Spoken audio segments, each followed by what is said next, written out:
Po t'i rëndis unë shkaktarët kryesor lidhur me sëmundshmëritë, me sëmundje tjera bashkëshoqëruese të veshkës, vendin e parë do ta zinte diabeti.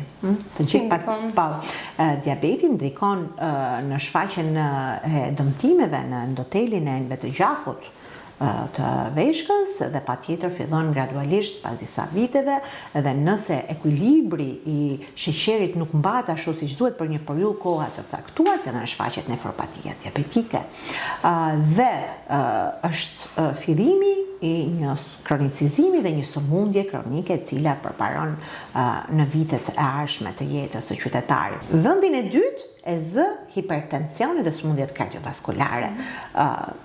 Vitet kalojnë, individët shfaqen shifra të larta presioni arterial, i cili trajtohet me medikamente, dhe shpeshherë shfaqen edhe kriza, dhe pas një periudhe të kohe të caktuar fillon dhe shfaqet dhe dëmi pikërisht nga hipertensioni.